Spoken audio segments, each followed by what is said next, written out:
Welcome to the Full Moon Film Buff, episode 115. We're going to talk about The Werewolf Reborn from 1998. I rented this from Amazon Prime. I'd not seen this before. As always, we start with the prominent crew and cast. You can find links to a more complete credit list in the show notes. The film was directed by Jeff Burr, written by Neil Marshall Stevens, billed as Benjamin Carr. Effects foreman was Yordashi, billed as Lucian Yordashi. I think I'm pronouncing that correctly.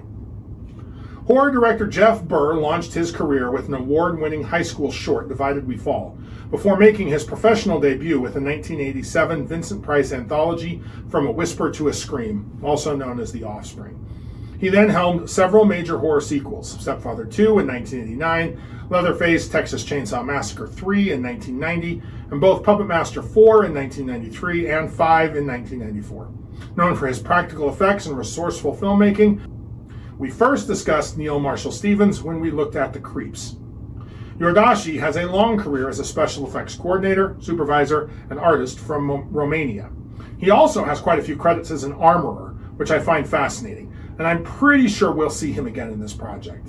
The cast includes Robin Atkin Downes as Peter Cranach, Ashley Tesoro as Eleanor Crane, billed as Ashley Lynn Cafagna, and Len Lesser as Inspector Johan Kroll. English voice actor Robin Atkin Downes has built an extraordinary career, spanning over 500 credits across multiple mediums. In animation, he's renowned for voicing Mum-Ra in the 2011 Thundercats reboot and the Master in The Strain. His extensive video game work includes starring roles as Travis Touchdown in No More Heroes, Kazuhira Miller in Metal Gear, and the Medic in Team Fortress 2. Beyond bringing life to numerous DC and Marvel animated characters, Downes has also appeared in live-action productions like Babylon 5 and performed motion capture for both films and games.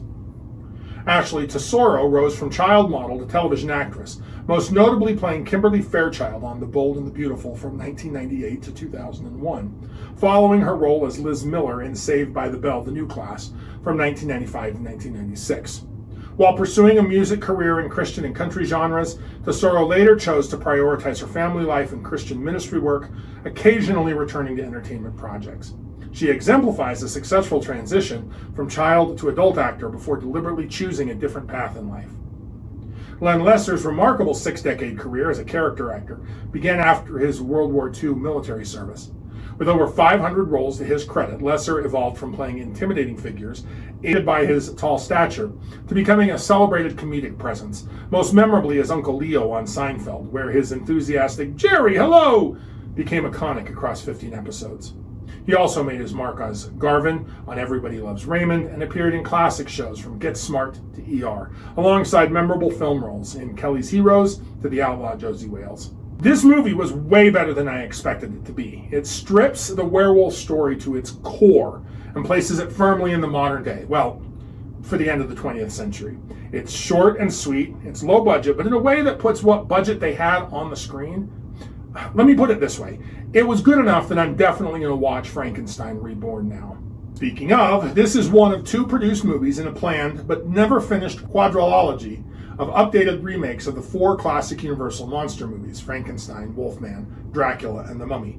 The series was named Film Monsters. The remakes of the first two films came out as Frankenstein Reborn and Werewolf Reborn. The final two films only had movie posters made for them before the whole project got canceled. There were even ideas of producing further remakes of classic Universal monster movies like The Creature from the Black Lagoon. As a note, all my research showed that this film had a 70-minute runtime, but that every version that I could actually find streaming only had a 50-minute runtime. I'm aware that this film and Frankenstein Reborn got packaged together as Frankenstein and the Werewolf Reborn with an approximate runtime of 100 minutes. So I'm pretty sure I watched the edited down version. On to the synopsis. The film starts with an interesting animated bit announcing the Film Monsters series. An Eastern European mob hunts the Wolfman in a forest. Cut to a rural train station where a young woman named Eleanor Crane nervously waits for her uncle Peter Cranach. The rude station master gives her directions for the long walk to her uncle's estate before advising her to head home. A young gypsy gives her a note for her to give to her uncle. Peter insists on getting her out of town before nightfall, but there are no more trains and nowhere for her to stay in town. He insists that she stay in her room for the night and locks her in. As the full moon rises, Peter writhes in pain. He tears open his shirt to reveal claw slashes over his heart. He transforms into a werewolf with the claw marks turning into a pentagram. Neat touch.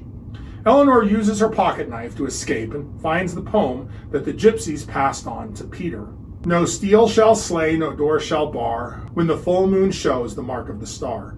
No prayers save, no curses reprieve, a cursed death and then to grieve. 'Tis silver only since the world began can slay the wolf that walks like man. The werewolf, Uncle Peter, runs through the forest as a torch-wielding mob hunts it, or rather, the wolf hunts them. Their guns only sting it, and it runs faster than they do. In the morning, Uncle Peter staggers in, riddled with bullet wounds that instantly heal. Once fully human, Peter relays how a werewolf attacked him in his own home. He killed it with a silver letter opener. Now the he is the Varkolek, the wolf that walks like a man. Inspector Kroll follows the trail of blood to the Kranich estate and puts Peter under arrest. Kroll does not believe any of this superstitious nonsense. Peter tries to warn everyone. Eleanor is a true believer now, but no one will listen to her either. The gypsies pick her up for a talk. An old gypsy woman meets with Eleanor in a forested cemetery. We learn that the werewolf that Peter killed was a gypsy. They give her a gun with only 3 silver bullets, but she just can't shoot her uncle. That night, Peter transforms in his cell. The police absolutely fill him with lead, to no effect. He busts out, kills a couple of cops, and rushes out into the night. He returns to the estate where he attacks Eleanor. Now she can shoot him 3 times in the chest, ending his curse. He transforms back and thanks her. Inspector Kroll puts her on the next train back to Geneva. I was really impressed with the transformation effects, considering the budget. Yordashi's practical effect work here plays homage to classic werewolf transformations and looks while working within the financial constraints. The werewolf design emphasizes a more feral version of the classic bipedal werewolves. The transformation sequence where Peter turns into the werewolf is the big focus. The ending scene where he metamorphoses back into a human is just an underwhelming morph. The film reboots werewolf mythology by telling the basic cinematic werewolf story in a modern turn-of-the-century setting. If you had someone in your life that you wanted to introduce to werewolves, but they refused to watch a black and white film, you could show them this. The lunar cycle still drives transformations. Silver remains the only substance lethal to werewolves. The pentagram still marks the cursed soul. It's all spelled out in the updated poem that doesn't repeat the famous traditional universal one. So let's talk about getting back to the basics. In an era of complex narratives and special effects driven storytelling, there's profound value in returning to simpler approaches. The power of storytelling lies in its directness. An uncomplicated narrative can reveal deeper truths, showing how basic elements can profoundly connect with audiences. This film exemplifies how traditional storytelling can create deeply resonant experiences, proving that simplicity needn't mean simple. Often when stories become too convoluted, they lose their emotional core. The story's success stems from its focus on universal themes that transcend cultural boundaries. The protagonist's struggle with fate speaks to a fundamental human experience, unbound by time or origin. By avoiding excessive modern overlays or distracting period embellishments, the movie allows its core themes to emerge naturally. The character development illustrates how archetypal roles can be complex without becoming one-dimensional. Take Peter, the cursed lycanthrope. While fulfilling the traditional tragic hero archetype, he reveals intricate layers of personal conflict. The film maintains clear character motivations while steering clear of modern tropes that might dilute its traditional essence. In reimagining traditional stories for contemporary audiences, the film demonstrates how folklore can remain culturally authentic while engaging modern viewers. It skillfully sidesteps common adaptation pitfalls. Rather than over-explaining supernatural elements, it trusts the viewers to accept the werewolf curse within its folkloric context. There are no extraneous characters or superfluous plot points.